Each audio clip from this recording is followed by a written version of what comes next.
Hello all, welcome to story Walt. నేను రిజ్వానా.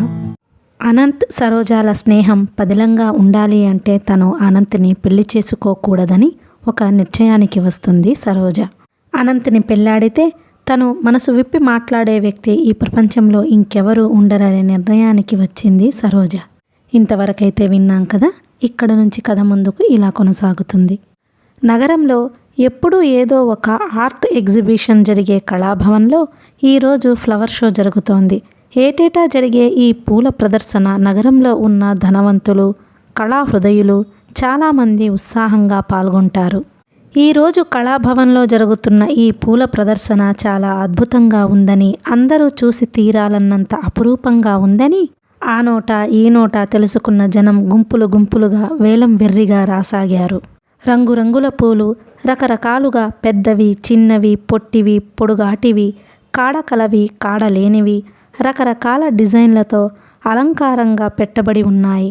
కళాభవన్లో పాదం పెట్టగానే చూపుల్ని, మనసుని ఇట్టే దోచుకుంటున్నట్టుగా ఉన్నాయి.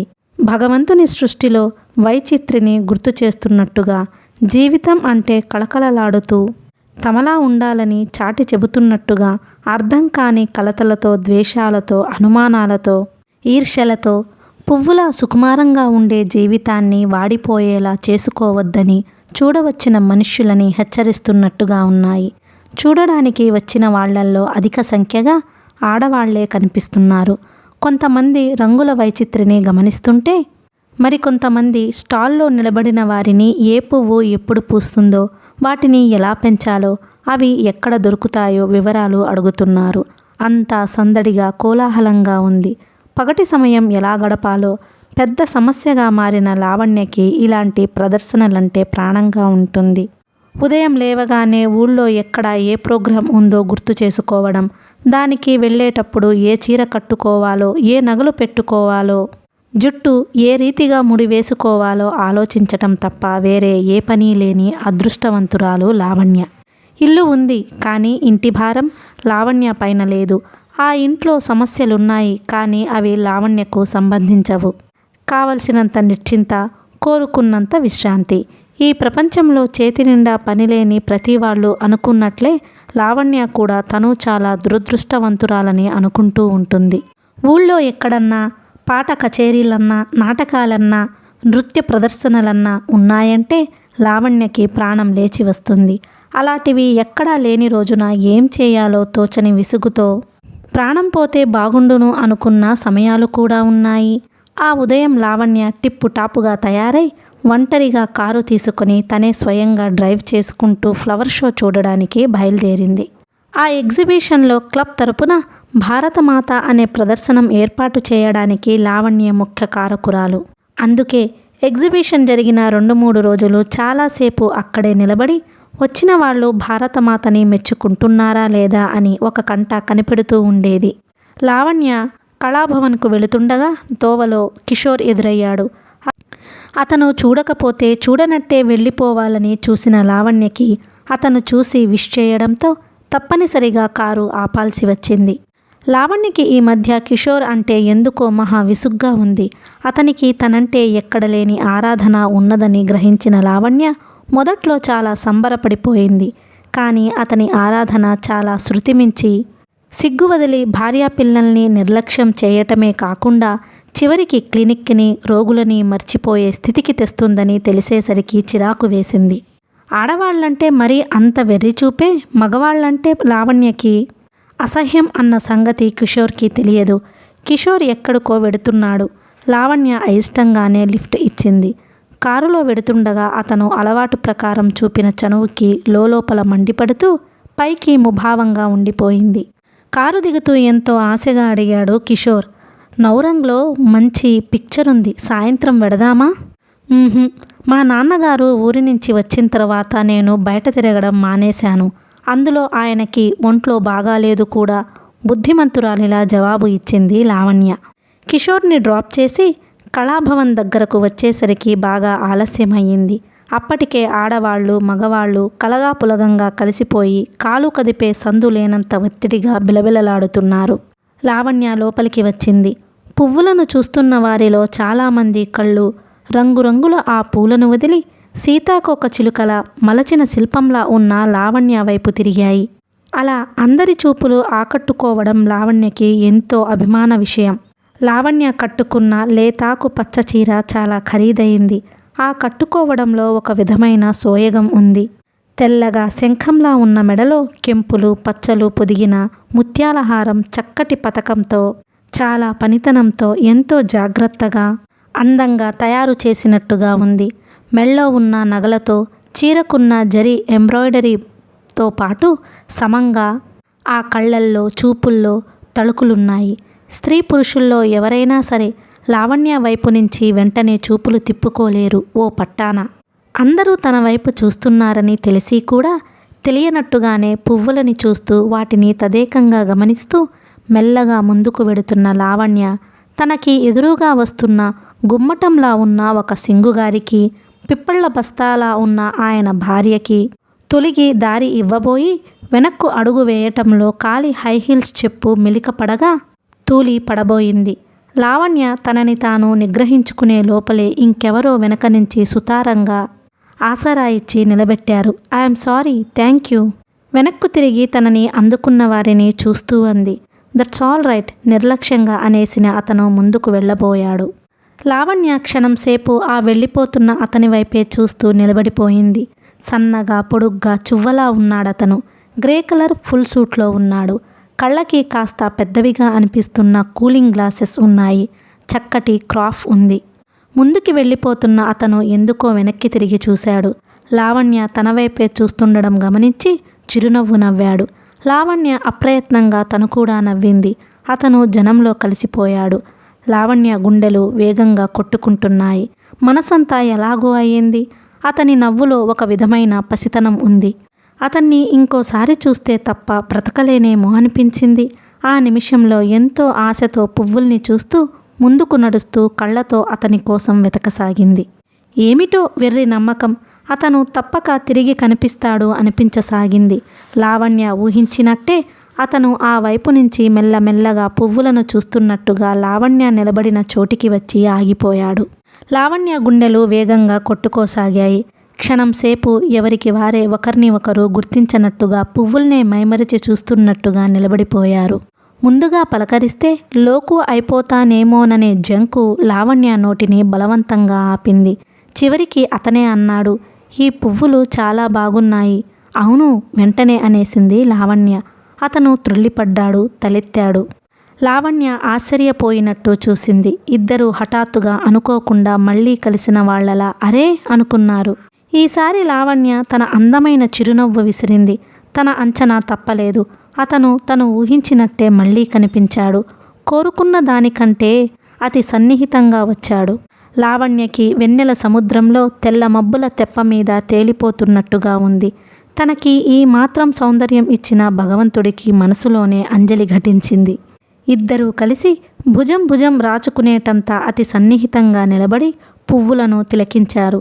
చాలా సేపైన తర్వాత ఇద్దరూ బయటికి వచ్చారు. మీరెలా వెడతారు? కారుందా? అంది లావణ్య. అతను నవ్వాడు తమాషాగా. కారా? నాకా? నేను చాలా బీదవాడిని. లావణ్య ఒక్క నిమిషం ఖరీదైన అతని బట్టల వైపు చూసింది. ఆ వెంటనే నవ్వేస్తూ అంది, భలేవారే, మీలాంటి వాళ్ళు బీదవాళ్ళైతే ఈ దేశంలో భాగ్యవంతులకి ఇంకెంత డబ్బుంటుందో అనుకుంటారు క్రొత్తవాళ్ళు.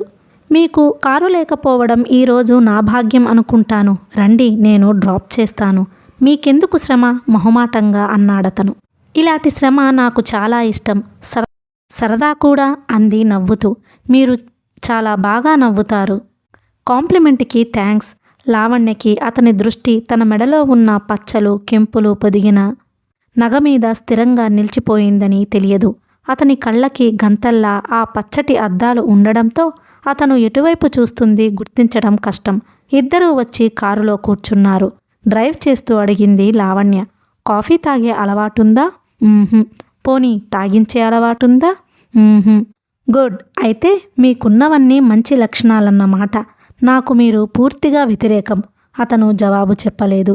లావణ్య కారుని అత్యంత అధునాతంగా పూర్తి పాశ్చాత్య పద్ధతిలో ఉండే హోటల్ దగ్గరకు తీసుకువచ్చి ఆపింది. అతను వారిస్తున్నట్లుగా అన్నాడు, నో, మీరు నన్ను క్షమించాలి. నాకు వేరే ఎంగేజ్మెంట్ ఉంది. ఇంకోసారి మనం కలవటం అనేది ఉందంటారా? మీరు కోరుకుంటే తప్పకుండా ఉంటుంది. సరే, మీరు నాతో కలిసి కాఫీ తాగుతారనే వాగ్దానం గుర్తుపెట్టుకుని ఇప్పటికీ వదిలేస్తాను మిమ్మల్ని. ఎక్కడ దింపాలి మిమ్మల్ని? చార్ కందిల్ దగ్గర. అతను చెప్పిన రోడ్డు వెంబడే కారు పోనిస్తూ అడిగింది. నా పేరు లావణ్య. మీ పేరు? జేమ్స్. మీ ఇల్లెక్కడా? ఇక్కడికి చాలా దూరం. చాలా దూరం అంటే? అతని పెదవుల మీద విరక్తి నిండిన చిరునవ్వు కదిలింది. మీరు రాలేనంత, నేను తీసుకువెళ్ళలేనంత, సరేనా? మీరు మాటల్లో మంచి చతురుల్లా ఉన్నారు. ఫ్యామిలీ ఉందా? లేదు. ఒంటరిగా ఉంటున్నారా? అవును. లావణ్య తెలివిగా నిట్టూర్పు విడిచి అనుకుంది. ఏ బాదరాబందీ లేని మనిషన్నమాట. ఎంత సుఖం. ఏం చేస్తుంటారు మీరు? చెప్పమంటారా? లావణ్య చెవులకున్న ముత్యాల జూకాలు ఊగులాడేలా తల ఊపింది. చీకటి వ్యాపారం. అతను ఊహించినట్టుగా లావణ్య తలెత్తి చూడలేదు, కంగారు పడలేదు, జంకుగా మాట్లాడలేదు. కొద్ది సమయం తరువాత చిరునవ్వుతో ప్రశంసాపూర్వకంగా అంది. ఇప్పుడు మన దేశంలో తెలివిగల వాళ్లంతా ఆ వ్యాపారంలోనే ఉన్నారు. దానికి అసాధారణమైన చాకచక్యం కావాలి. అందులో మీరు సమర్థులనుకుంటాను. అతను తెల్లబోయినట్లు చూశాడు. చార్కందిల్ వచ్చింది. అతను చెప్పిన చోట లావణ్య కారు ఆపింది. అతను దిగబోతుండగా లావణ్య, నాకిచ్చిన వాగ్దానం మర్చిపోరుగా అంది. మర్చిపోగలనా? అతని దృష్టి మరోసారి లావణ్య మెడమీద నిలిచింది. రేపు సరిగ్గా 10 గంటలకి ఫ్లవర్ షో దగ్గర వెయిట్ చేస్తాను. థ్యాంక్స్. అతను క్రిందికి దిగి డోర్ వేసేశాడు. లావణ్య మెరుపులు కురిపిస్తున్న కళ్ళతో అతని వైపు చూసి చిరునవ్వు నవ్వి కార్ బ్యాక్ చేసుకుంది. అతను అక్కడే అలా నిలబడి చూస్తుండగానే లావణ్య కారు దూరమై క్రమేపీ అదృశ్యమైపోయింది. అబ్బా, ఏం మనిషి! పరాయి మగాళ్లతో ఆడవాళ్లు ఎక్కడైనా ఇంత చనువుగా ప్రవర్తిస్తారా? అదృశ్యమైపోతున్న కారు వైపే చూస్తూ గుండె రాచుకుంటూ అనుకున్నాడు చంద్రం. అతని కళ్ల ముందు చిరునవ్వు విసురుతున్న లావణ్య అందమైన గులాబీ పెదవుల కంటే తెల్లగా శంఖంలా ఉన్న ఆ మెడలో ఖరీదుగల హారమే తళుకులీనుతూ అతన్ని కవ్విస్తూ కనిపించసాగింది. ఆ రోజు అనంత్ వస్తూనే రోజాని త్వరగా బయలుదేరి తనతో రమ్మనమని ఊదరపెట్టాడు. ఎందుకెందుకు, ఏమైంది? త్వరగా తయారవుతూనే ఆదుర్దగా అడిగింది రోజా. చెబుతాగా, నువ్వు చప్పున తెమిలిరా. అవతల టాక్సీ వెయిట్ చేస్తోంది. రోజా చప్పున బయటికి వచ్చింది.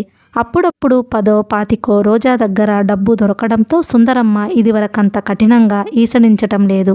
సావిత్రమ్మ రోజా క్షేమం గురించి ఏనాడో ఆశ వదులుకుంది. ఇకపోతే శంకరయ్యకి చుట్ట తాగే అలవాటు ఉంది. అది తెలిసిన అనంత్ 2-3 సార్లు ఒకేసారి 2 వీసల లంక పొగాకు తెచ్చి బహుమతిగా ఇచ్చాడు. ఆయన కనిపించగానే సవినయంగా చేతులు జోడించి నమస్కారం మాస్టారు అంటాడు.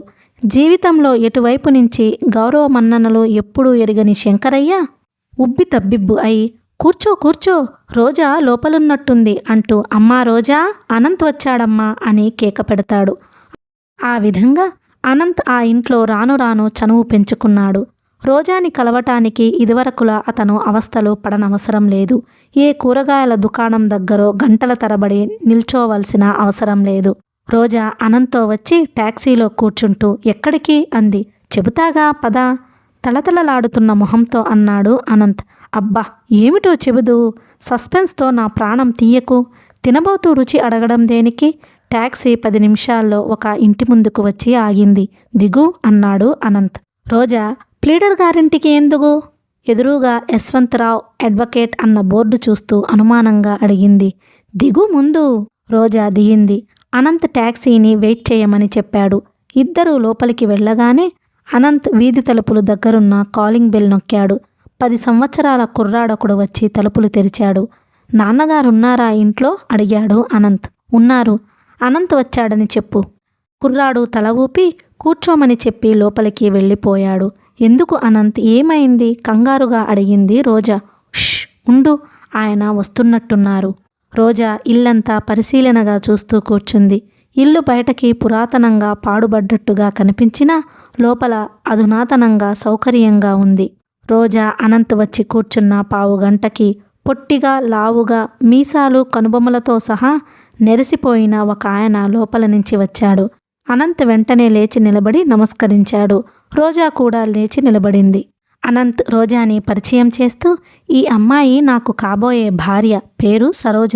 ఒకసారి నా ఆస్తి వివరాలన్నీ మీ నోటి ద్వారా స్వయంగా వినాలని కోరుకుంటోంది.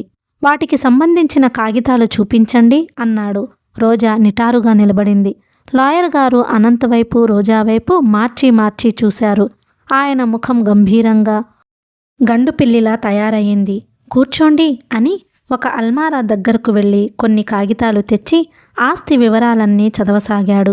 మధ్య మధ్యలో చదువుతూ వింటున్నావా అన్నట్టుగా రోజా వైపు చూస్తున్నాడు. రోజాకి ఇదంతా ఎలాగో ఉంది. లాయర్ గారు ఒక్క చూపుతోనే తనని కించపరిచేశారు. అయినా అనంత్ తనని అడగకుండా, తనతో సంప్రదించకుండా, తన అభిప్రాయం తెలుసుకోకుండా ఇలా చేశాడేమిటి? రోజా లాయర్ గారు చెబుతున్న విషయాలు వినటంలో లీనమైపోయింది. బోధన్ దగ్గర 30 ఎకరాల చెరుకు పొలం ఉంది. అక్కడే ఇంకో పొలం 20 ఎకరాల మాగాణి ఉంది. బోధన్ షుగర్ ఫ్యాక్టరీలో షేర్లు ఉన్నాయి. ఇక్కడ 2 ఇళ్ళు, 2000 గజాల ఖాళీ స్థలం ఉంది. మార్కెట్ దగ్గర 8 కొట్లున్నాయి. ఇళ్ల మీద కొట్ల మీద కలిసి నెలకు 20,000 రూపాయల ఆదాయం వస్తుంది. ఇదిగాక బ్యాంకులో ఫిక్స్డ్ డిపాజిట్లో 8 లక్షలు, మామూలు అకౌంట్లో 10,000 ఉన్నాయి. రోజా నోరు తెరిచి వింటోంది. తన చెవుల్ని తనే నమ్మలేకపోతోంది. అనంత్కి ఇంత ఆస్తి ఉందా? ఇంత స్థితిమంతుడా అతను?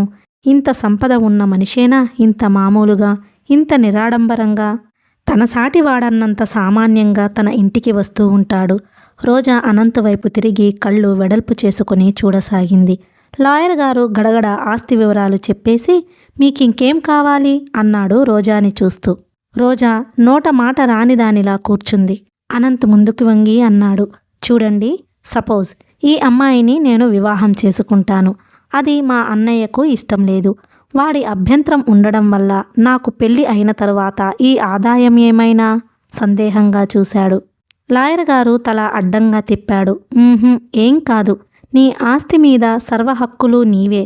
మీ అమ్మ విల్లులో నీకు వివాహం అయ్యే వరకే విజయ్కి పెత్తనం ఉండాలి అని, వివాహం అయిన తర్వాత కూడా అతని సలహా ఏం లేందే నువ్వేమీ చేయకూడదని కోరుతున్నానని మాత్రమే వ్రాసింది. కోరిక వేరు, హక్కు వేరు. అనంత్ ముఖం వికసించింది. అయితే మా ఇద్దరి వివాహానికి ఎలాంటి అభ్యంతరం ఉండదంటారు? ఉండదు. ఆయన మరోసారి రోజా వైపు చూశాడు.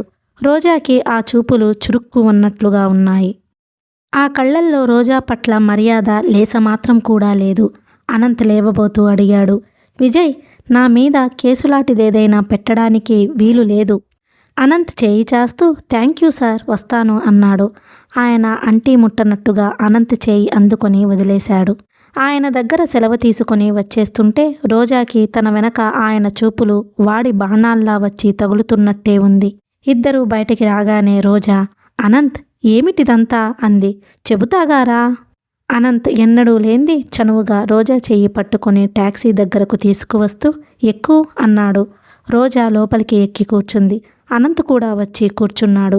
అనంత్ డ్రైవర్కి ఏదో అడ్రస్ చెప్పాడు. టాక్సీ కదిలింది.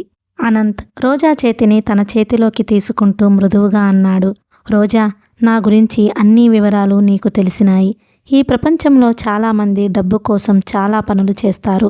నువ్వు డబ్బు కోసం అయినా నన్ను పెళ్లి చేసుకో. అనంత్, నేనీ మధ్య అనుక్షణం నిన్ను గురించే ఆలోచిస్తున్నాను. నిరాశలో ఉన్న నా జీవితంలో కొత్త చిగుళ్ళు చిగురించినాయి. కొత్త ఆశలు రేకెత్తినాయి. నాలో ఏదో సంచలనం రేగింది. అది నాకు చాలా ఉత్సాహాన్ని ఇస్తుంది. నా మనసులో నేను నీ పట్ల పొందుతున్న అపురూపమైన భావం బహుశా నీకు చెప్పినా అర్థం కాదేమో.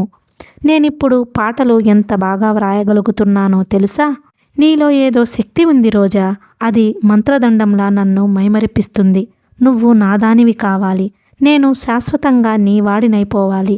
నువ్వు కాదంటే నాకు జీవితమే శూన్యమైపోతుంది. అనంత్, అనంత్, అలా అనకు, రోజా కంగారుగా అంది. ఒప్పుకున్నానని చెప్పు రోజా. నన్ను ఆలోచించుకొని ఇంతేనా? అయితే ఎన్నటికీ నీ ఆలోచన తెగదన్నమాట. స్వయం నిర్ణయ శక్తి నీకు లోపిస్తే ఆ భారం నా మీద వదిలేయ్. నేను కాబోతే నా డబ్బైనా నిన్ను ఆకర్షించడం లేదా రోజా? నీ డబ్బుకి, ఆకర్షణకి లోబడి నీ భార్యగా వచ్చేవాళ్ళు నిన్ను సుఖపెట్టలేరు అనంత్. నిన్ను నిన్నుగానే చూడగలిగిన వ్యక్తి రావాలి నీకు. అచ్చు విజయ్లా మాట్లాడుతున్నావు. విజయ్ ప్రసంగం వచ్చేసరికి నిటారుగా కూర్చుంది రోజా. తర్వాత నిదానంగా తను చెబుతున్న ప్రతి చిన్న మాట పూర్తిగా అతనికి అర్థమవ్వాలన్నంత నిదానంగా చెప్పసాగింది రోజా. చూడు అనంత్, నేను బుద్ధి తెలిసినప్పటి నుంచి ఈనాటి వరకు ఇరుగు పొరుగుతో, అత్తయ్యతో, పరిస్థితులతో, దురదృష్టంతో పోట్లాడుతూనే వచ్చాను. ఇక నా వల్ల కాదు, నాకు శక్తి లేదు. కనీసం పెళ్ళైన తర్వాతనైనా నిశ్చింతగా, నిర్మలంగా, ప్రశాంతంగా భర్త అనేవాడి నీడలో గడపాలని ఉంది. నాకేం భోగభాగ్యాలు అవసరం లేదు. స్థితిగతులు వద్దు, హోదాలు వద్దు. అనురాగం, ఆశ్రయం కావాలి. నిండు మనసుతో మమత పంచి ఇచ్చే అనుభవం కావాలి. అవన్నీ నా దగ్గర నీకు దొరుకుతాయి రోజా. నేను వాగ్దానం చేస్తున్నాను. నాకు నమ్మకం లేదు అనంత్. నమ్మకం లేదా? ఎందుకని? చిన్నబోయిన ముఖంతో అడిగాడు అనంత్. నీతో పెళ్ళి అయిన మరుక్షణం నుంచి నేను మీ విజయ్తో తగాదా పడాలి. అది నా వల్ల కాదు. అలా జరగనివ్వను రోజా. మనిద్దరి మధ్య అతని ప్రసక్తే లేదు. అంతా నీ ఇష్టం. నీ ఇష్టప్రకారం జరుగుతుంది. వద్దు అనంత్, వద్దు. విజయ్తో కాకపోయినా నీతోనైనా తగాదా వస్తుంది. నాతోనా, నీకా? మనిద్దరికీ పోట్లాట, అభిప్రాయ భేదమా? అనంత్ నవ్వాడు.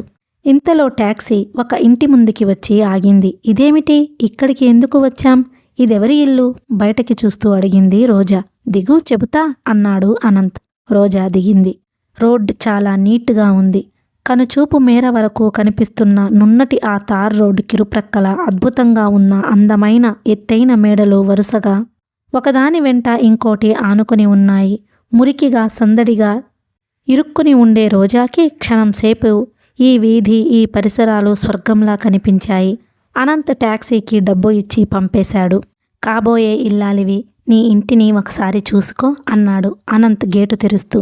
ఆ వీధి మొత్తం మీద ఇది చివరి ఇల్లులా ఉంది. గేటు కూడా చాలా చిన్నదే. అనంత్ గేటు తెరిచాడు. లోపలికి అడుగుపెట్టిన రోజా క్షణంసేపు ఇరువైపులా తల తిప్పి పరిశీలనగా చూసింది. ఇంటి వరండాకి, ప్రహరీ గోడకి మధ్య గల ఖాళీ స్థలం చాలా తక్కువగా నాపరాయితో చాపట చేసి శుభ్రంగా ఉంది. గోడ వారాగా మాత్రం వరుసగా రకరకాలైన రంగుల్లో మెట్టతామర మొక్కలు, పూలు పూసి ఉన్నాయి. ఇంటి కిరుప్రక్కల దొడ్లోకి వెళ్లేందుకు వీలుగా చిన్న చిన్న సందులున్నాయి. వరండాలో ఆకుపచ్చ రంగు వేసిన 4 ఫ్రేమ్ కుర్చీలున్నాయి. జేబులో నుంచి తాళం చెవి తీసి అనంత్ తలుపు బార్లా తెరిచాడు. వీధి తలుపు తప్ప లోపల గది తలుపులన్నీ కిటికీలతో సహా తెరిచి పరదాలు ప్రక్కకి లాగి కట్టబడి ఉన్నాయి. ముందు గదిలో అడుగు పెట్టగానే రోజా ఒక్క నిమిషం అలాగే నిలబడిపోయింది.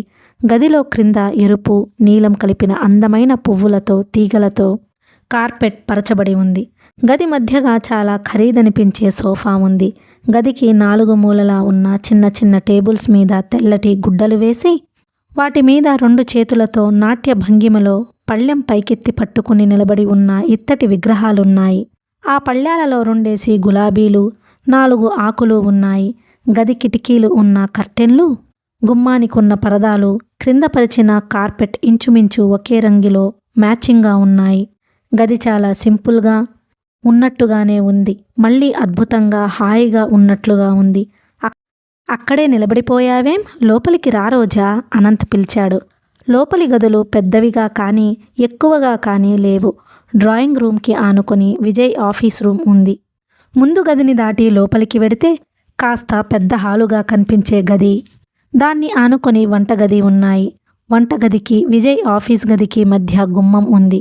కానీ అది మూసేసి ఎప్పుడూ తెరవనట్టుగా అటూ ఇటూ పరదాలున్నాయి. ఇదిగో, ఇది మా పాకశాల. దగ్గరగా వేసి ఉన్న వంటగది తలుపులు తెరుస్తూ అన్నాడు అనంత్. అతని వెనకే నిలబడి ఉన్న రోజా లోపలికి తొంగి చూసింది. వెంటనే ముఖం అంతా సంభ్రమాశ్చర్యాలతో నిండిపోయింది. వంటగది మిగతా అన్ని గదుల కంటే ఇంకా నీటుగా, ఇంకా శుభ్రంగా ఉన్నట్టుగా ఉంది. వంట చేయడానికి వీలుగా ఉన్న ఎత్తైన అరుగు మీద గ్యాస్ స్టవ్ ఉంది. కుడివైపున గిన్నెలు, చెంచాలు బోర్లించి ఉన్నాయి. అవి బాగా కడిగినట్టు తళతళలాడుతున్నాయి. ఎదురుగా గ్లాస్ తలుపులు ఉన్న అలమారాలో సీసాలలో ప్రతి వస్తువు కంటికి కనిపిస్తూ వంటకి కావలసిన సామానులన్నీ ఉన్నాయి. కూరగాయలు కోసే చాకు నుంచి నిమ్మకాయలు పిండే ప్లాస్టిక్ గిన్నె వరకు, కొబ్బరి తురుము పీట నుంచి చేయి తుడుచుకునే గుడ్డ వరకు అన్నీ కళ్ళెకెదురుగా కనిపిస్తున్నాయి. ఆ వంట ఇంట్లో ఎంతటి కొత్తవాళ్లైనా చకచక 10 నిమిషాల్లో వంట తయారు చేయవచ్చు. రోజా నిజంగా చాలా ఆశ్చర్యపోయింది. ముగ్ధురాలయ్యింది కూడా. ఆడవాళ్లున్న ఇళ్లల్లో కూడా ఇంత పరిశుభ్రం, చాకచక్యం ఉండవేమో. ఎక్కడ ఏ గదిలో చూచినా అనవసరమైన వస్తువు ఒక్కటి కూడా కనిపించటం లేదు. ఆ ఇంటిని, ఆ సర్దిన తీరు చూస్తే ఇంటి ఇల్లాలు ఇదంతా చేసిపెట్టి ఇప్పుడే ఏ కూర కోసమో ఏ బజారో వెళ్ళినట్లు ఏ క్షణంలోనైనా తిరిగి రావచ్చు అన్నట్టుగా ఉంది. ఇదంతా ఎవరి చాకచక్యం? మెచ్చుకుంటున్నట్లుగా చూస్తూ అంది రోజా. ఇంకెవరిది? మా విజయ్దే. వాడికి పెద్ద చాదస్తం. ఎక్కడ తీసిన వస్తువు అక్కడే పెట్టాలంటాడు. ఇంట్లో ఒక్క చిన్న కాగితం ముక్క పడనివ్వడు. అనవసరమైంది ఏదైనా ఉంటే పట్టుకెళ్ళి భద్రంగా చెత్తబుట్టలో దాచాలంటాడు. ఒక్కోసారి నేను ఇక్కడివి అక్కడ, అక్కడివి ఇక్కడ పెట్టి చివాట్లు తింటూ ఉంటాను అన్నాడు అనంత్. నువ్వసలు ఏ విషయంలో అతనితో చివాట్లు తినవుగనక అనుకుంది రోజా. ఇదంతా విజయ్ ప్రతిభని, అతని సామర్థ్యం అని అనంత్ చెబుతుంటే రోజాకి ఒప్పుకోవడానికి మనసు అంగీకరించటం లేదు. అయినా ఇదేమిటి? మగవాళ్ళంటే చక్కగా చిందరవందరగా ఇల్లంతా నానా తీరుతారుగా ఆడది లేని ఇల్లుని ఆ క్షణంలోనే తెలిసేలా ఉండాలి. ఈ ఇల్లు చక్కగా సామానంతా అమర్చిపెట్టి ఉన్న ఈ తీరు చూస్తే ఈ ఇంటి యజమానికి ఆడదానితో అవసరం లేనట్టుగానే ఉంది. ఏ ఇంట్లో ఆడది ఉంటుందో ఆ ఇల్లు చికాకుగా, అసహ్యంగా, అపరిశుభ్రంగా, మగవాడికి పిచ్చెత్తినట్లుగా ఉండాలి. కానీ ఇదేం సోద్యం? ఈ విజయ్ని చూస్తే ఆడవాళ్లు లేకపోతేనే హాయిగా ఉంటుంది అన్నట్టుగా ఉన్నాడు. ఇంత ఖచ్చితంగా, క్రమపద్ధతిగా అన్నీ చూసుకోగల మగవాడికి నిజంగా ఆడదానితో అంత అవసరం ఉండదేమో. ఉన్నా లక్ష్య పెట్టడం జరగదు కూడా. ఇలాంటి శుభ్రం తెలిసిన మగాడికి భార్య అయిన ఆడది చచ్చిందన్నమాటే. విజయ్ తోటివాళ్ల ఏకాంత సమయాలలో కూడా లాలనకు లొంగరు. తమ ఆధిక్యత అన్ని సమయాల్లోనూ ప్రదర్శించుకుంటూనే ఉంటారు. బ్రహ్మచారుల కొంప ఇంత నీటుగా ఉండడం రోజాకి ఏమాత్రం నచ్చలేదు. మీ విజయ్ ఇదంతా చేస్తాడా? ఎదురుగా తళతళలాడుతూ కనిపించే ఆ గిన్నెలు, చెంచాలు అతను తోమి బోర్లించినవేనా? పనీపాటలు బాగా వచ్చునల్లే ఉందే అంది రోజా వ్యంగ్యంగా. మా విజయ్ తోమటం ఏమిటి? అనంత్ అర్థం కానివాడిలా ఆశ్చర్యంగా చూశాడు. మరి ఇదంతా అతని చాకచక్యమేనంటావు? ఓ అదా, బాగుంది నువ్వు చెప్పేది. నేను అతను చేస్తాడన్నానా? ఎలాంటి దానివి రోజా? మన దేశంలో ఏ మగాడైనా చేస్తాడా ఈ పనులు?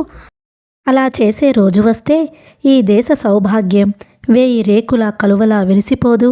మా వాడు చెయ్యడు, మా గౌరమ్మ చేత చేయిస్తాడు అన్నాడు అనంత్. అలా చెప్పు. చివరికి ప్రత్యేకత అంతా ఆడచెయ్యిదే అన్నమాట చిరునవ్వుతో అంది రోజా. ఆడచెయ్యి అయినంత మాత్రాన అయిపోదు రోజమ్మ గారు. ఇల్లు, నౌకర్లు అంటే నాకు రౌతు, గుర్రం, జ్ఞాపకం వస్తాయి.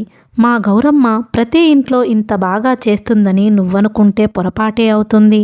మీ గౌరమ్మకి ఎంత వయసు ఉంటుందేమిటి? అవును మరి, ఈ ఇంటి మీద ఇంత శ్రద్ధ ఉందంటే విజయ్ మీద ఏదైనా ప్రత్యేక అభిమానం ఉందేమో. రోజా కళ్ళల్లో అనుమానం కరెక్ట్గా పసిగట్టిన వాడిలా చూశాడు అనంత్. ఆడబుద్ధి పోనిచ్చుకున్నావు కాదు డియర్. గౌరమ్మ వయసు 6-10కి తక్కువ ఉండదు. కానీ మనిషి మంచి గంధం చెక్కలా మంచి గట్టిగా ఉంటుంది. పనిలోకి దిగిందంటే 10 మందితో సమానం. నోరు విప్పిందంటే 100 మందికి జవాబు చెప్పగలదు. కాస్త మా విజయ్ దగ్గరే అణుకువ నమ్రత చూపిస్తుంది. ఏమిటో ఆ ప్రత్యేకత. అప్పుడెప్పుడో దాని కొడుకు ఒక ఖూనీ కేసులో చిక్కుకొని జైలుకి వెళితే ఆ కేసును విజయ్ తీసుకున్నాడు. మా వాడి చాకచక్యం వల్ల కాస్తలో వాడికి ఉరితాడు తప్పిపోయింది. బీదవాళ్లని మా విజయ్ వాళ్ళ దగ్గర నుంచి ఫీజులాంటిది ఏమీ తీసుకోలేదు. ఆ కృతజ్ఞత మా గౌరమ్మకి చాలా ఉంది. రోజాకి ఈరోజు విజయ్లో రెండోసారి ఇంకో విషయం నచ్చలేదు. ఒప్పుకో బుద్ధి కాలేదు. విజయ్ లాంటి మనిషికి జాలి కూడానా? దయా, ధర్మం కూడానా? అనంత్ వంట ఇంట్లోకి వెళుతూ అన్నాడు. ఆల్ రైట్, మనం స్టవ్ వెలిగిస్తున్నాం. దేవి గారికి కాఫీ కావాలా, టీ కోరుతున్నారా? ఒట్టి కాఫీయేనా? గారాబంగా అంది రోజా. టిఫిన్ కూడా కావాలా? ఏం కావాలో చెప్పు. స్వీట్ అయితే నాకు రాదు. హాట్, త్వరగా తెమిలేదేమిటో చెప్పు. ఉప్మా? Okay, granted. అనంత్ అగ్గిపుల్ల గీసి స్టవ్ వెలిగించాడు. రోజా కూడా వంట ఇంట్లోకి వెళ్ళింది.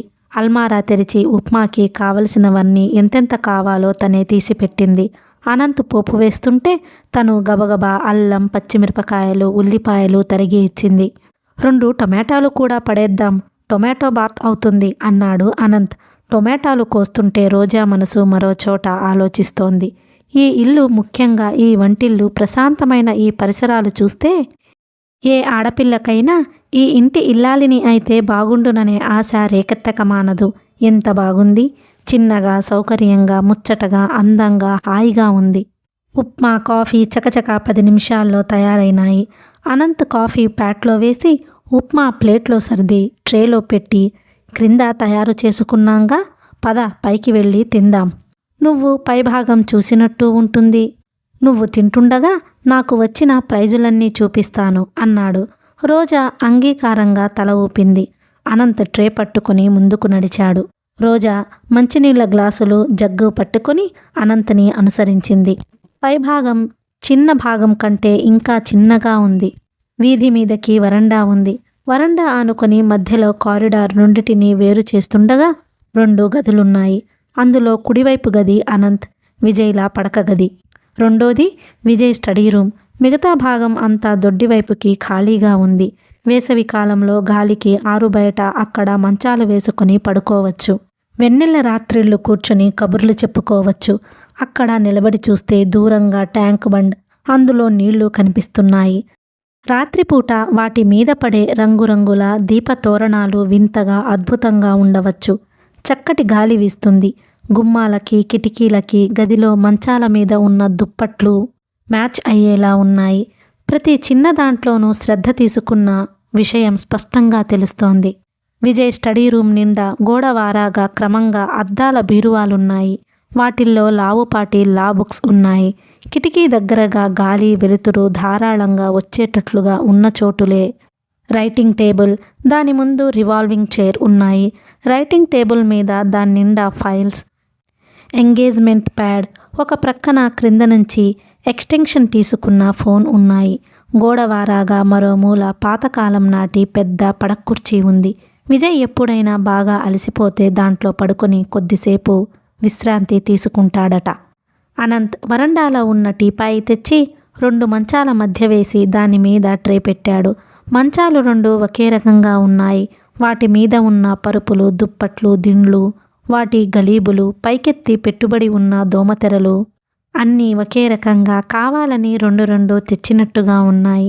చివరికి కాళ్ల వైపు మడత పెట్టబడి ఉన్న ఊదారంగు రగ్గులు కూడా ఒకే రకంగా ఉన్నాయి.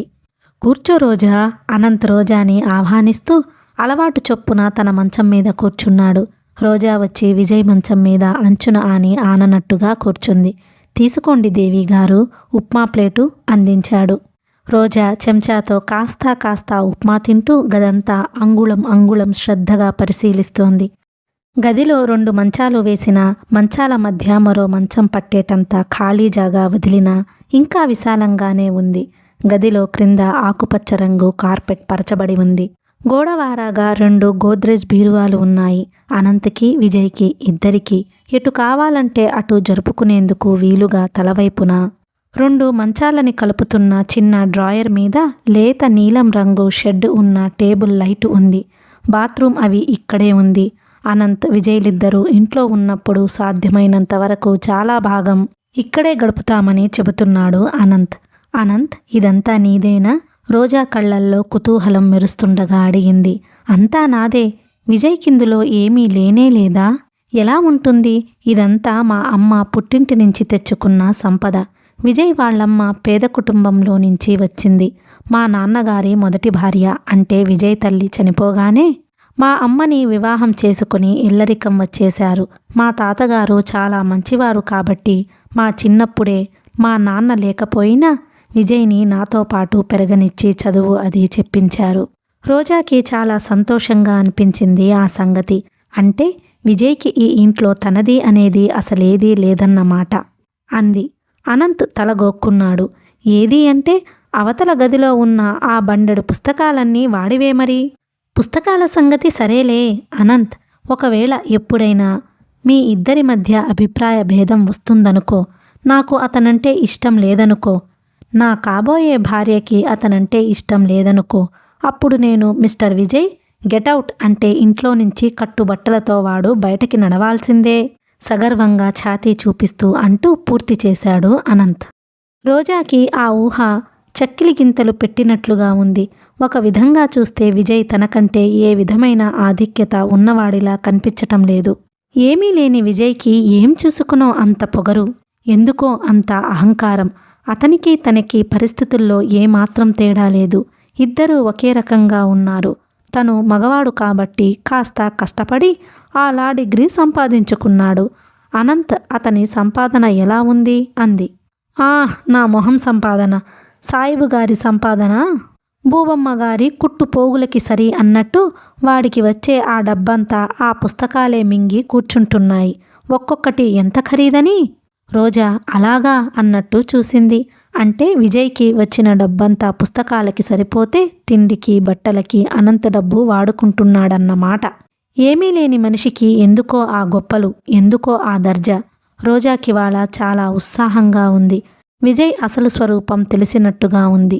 ఈరోజు ఈ అనుభవం తన జన్మలో మర్చిపోలేదు. ఈ ఇంట్లో కూర్చున్న ఈ సమయం ఎంతో అందంగా, తీయగా, ఆహ్లాదంగా ఉంది.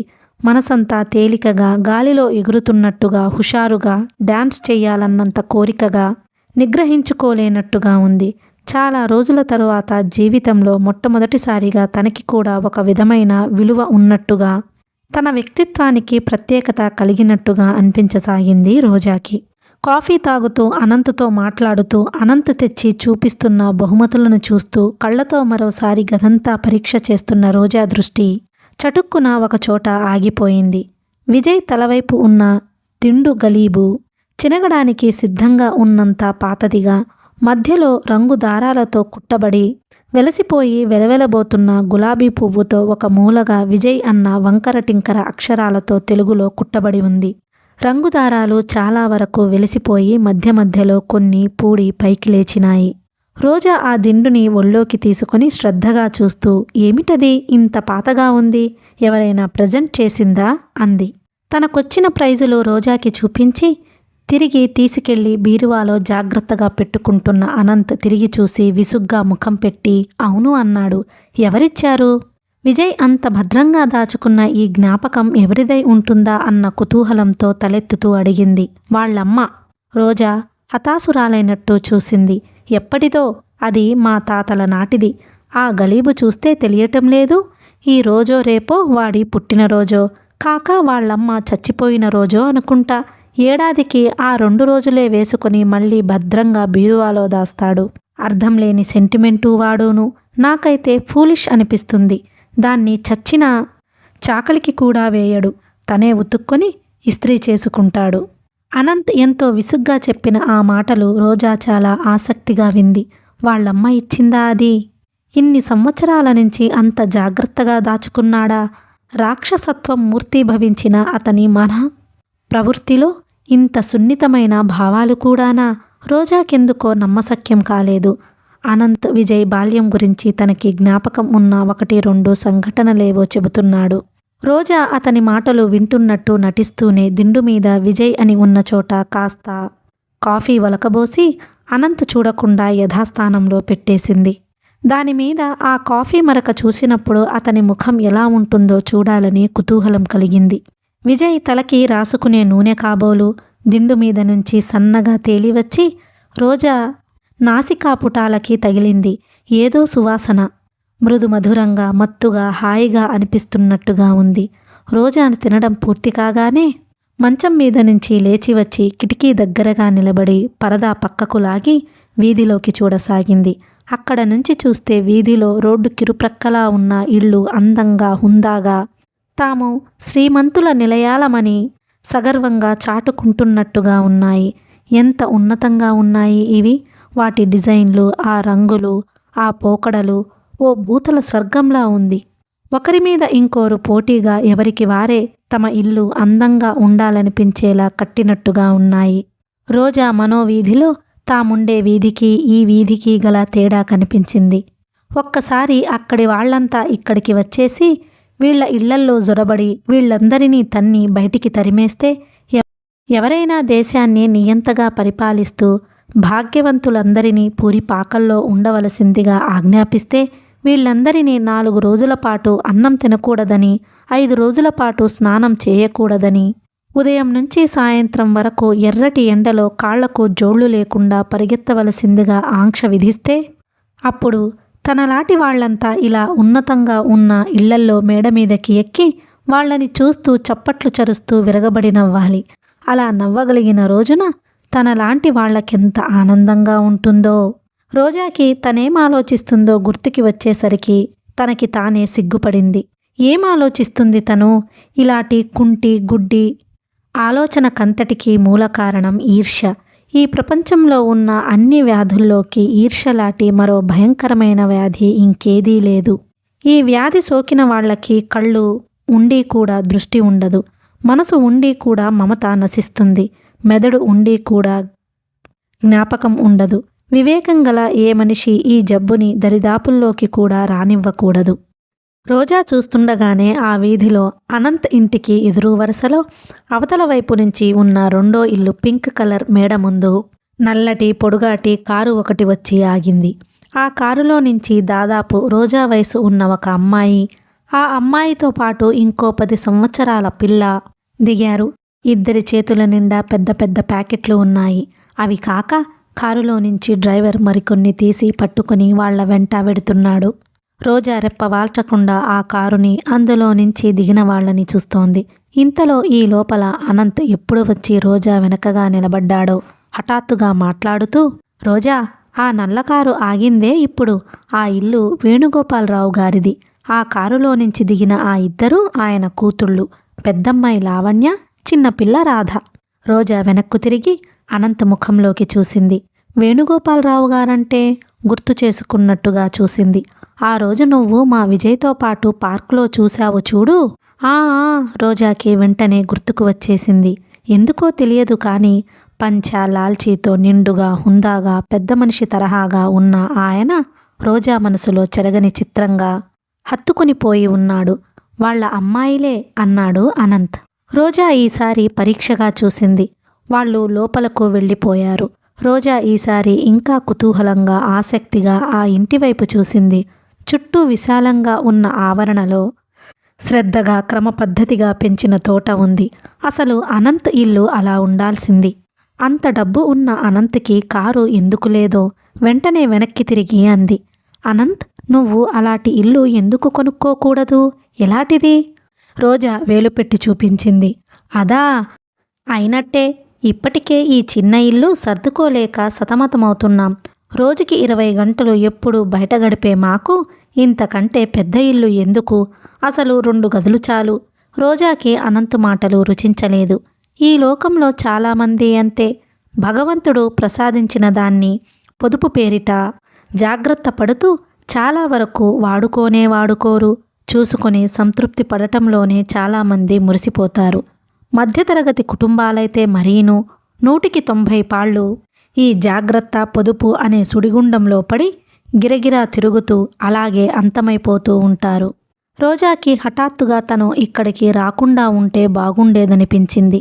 ఇదంతా చూసిన తరువాత మనసులో ఏదో అసంతృప్తి వెలితి, తనేదో పొందలేకపోతున్నాననే భావం గూడు కట్టుకోసాగినాయి.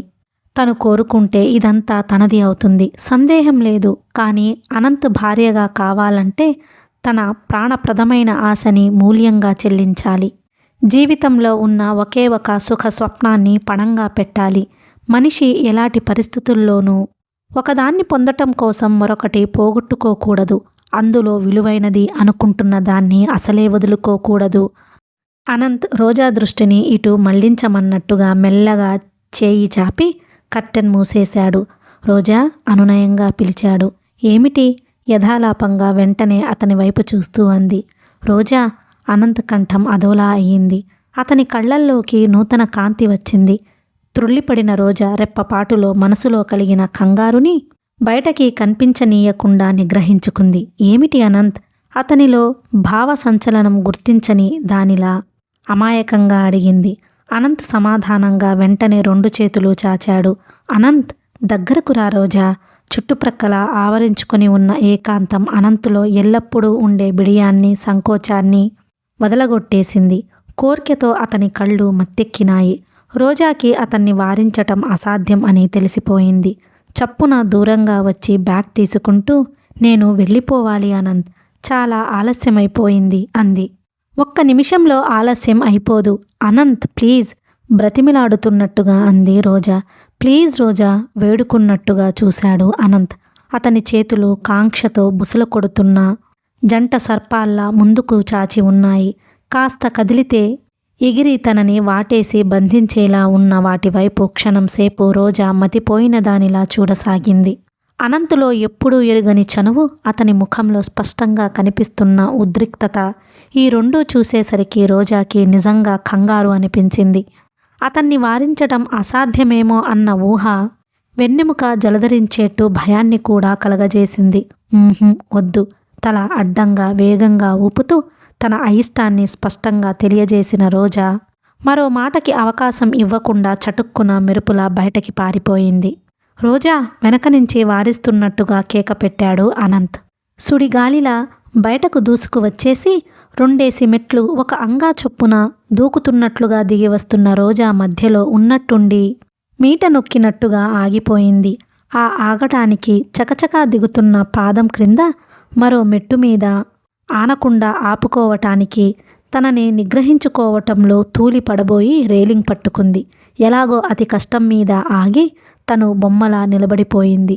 ఎదురుగా క్రింద నుంచి పైనుంచి వినిపిస్తున్న కంఠస్వరాలు ఎవరివా అని ఆలోచిస్తున్నట్టుగా ఎడమ కనుబొమ కొద్దిగా ముడిచి విజయ్ మెల్లగా ఒక్కొక్క మెట్టే ఎక్కి పైకి వస్తున్నాడు. రోజాను చూడగానే అతను కూడా ఠక్కున ఆగిపోయాడు. అదృష్టవశాత్తు ఇద్దరి మధ్య 2 మెట్లైనా మిగిలినాయి. రోజా కళ్ళు భూతాన్ని చూసిన చిన్నపిల్లల భయంతో రెపరెపలాడినాయి. విజయ్ కళ్ళు పెద్దవి చేసి తన కళ్ళని తానే నమ్మలేనంత ఆశ్చర్యంగా చూస్తున్నాడు. రోజా, ప్లీజ్ ఒక్కసారి దగ్గరకు రా. కాబోయే భార్యాభర్తలం, మన ఇల్లు మన గది, తప్పేముంది? గదిలో నుంచి బ్రతిమిలాడుతున్నట్టుగా వినిపిస్తోంది అనంత్ స్వరం. చుట్టుప్రక్కల ఎవరూ లేరనే ధైర్యంతో అతను నిస్సంకోచంగా మాట్లాడేస్తున్నాడు. రోజాకి భూకంపం లాంటిదేదైనా వచ్చి భూమి బద్దలై తను క్రిందకి దిగిపోతే బాగుండుననిపించింది. మందారం పువ్వుల ఎర్రగా కందిపోయిన ముఖంతో క్రింద పెదవిని పళ్లతో రక్తం వచ్చేటంత గట్టిగా నొక్కిపట్టి రేలింగిని గట్టిగా పట్టుకుని ఊపిరి తీసుకోవడానికి కూడా భయపడుతున్న దానిలా నిలబడిపోయింది రోజా. విజయ్ క్షణంసేపు రోజా వైపు గదివైపు కళ్ళు పెద్దవి చేసి వింతగా మార్చి మార్చి చూశాడు. తర్వాత అతని చూపులు రోజా మీద నిలిచిపోయినాయి. ఆ కళ్ళల్లో ప్రపంచంలో ఉన్న అసహ్యం, యావగింపు అంతా పోగుచేసి నింపినట్టుగా ఉన్నాయి. రోజా గాలి తగిలితే మైల పడిపోతానేమో అని భయపడిన వాడిలా రోజా ఒక పక్కకి తొలగి నిలబడి దారి ఇచ్చినా తను మరింత అవతల వైపుకి ఒదిగి పైకి వెళ్ళిపోయాడు.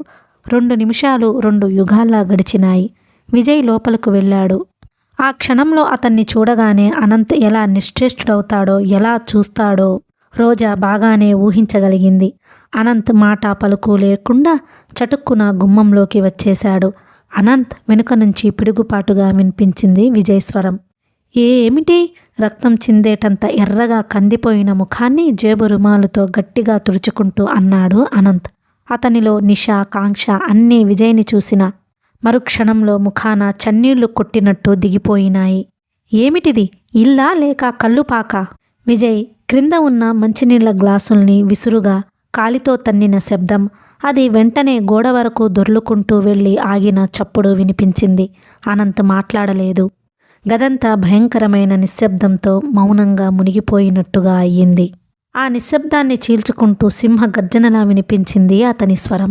బుద్ధి లేదుట్రా నీకు? ఇలాంటి బజారు రకాలని ఇంటికి తీసుకువస్తావా? ఇంకోసారి ఇలా చేశావంటే? రోజా నెత్తిన పిడుగుపడిన దానిలా అయ్యింది. విజయ్ ఇంకా ఏదేదో అంటున్నాడు. అనంత్ సమాధానంగా ఏదేదో గుణుగుతున్నాడు. రోజా ఆ పైన ఇక వినలేని దానిలా చకచకా మెట్లు దిగి వచ్చేసింది. ఇలాంటి బజారు రకాలని విజయ్ కావాలని గుచ్చిన ఆ విషపు బాణం అభిమానపూరితమైన రోజా లేత గుండెల్లో వాడిగా గుచ్చుకుంది. ఆ బాధకి తట్టుకోలేనట్టుగా అప్రయత్నంగా కళ్ళల్లో గిర్రున నీళ్లు తిరిగినాయి. రోజా బుద్ధి తెలిసిన తరువాత చాలా అవమానాలు పొందింది. కానీ విజయ్ చేసిన ఈ అవమానం సాటిలేనిది, జన్మలో ఏనాడు మరుపురానిది.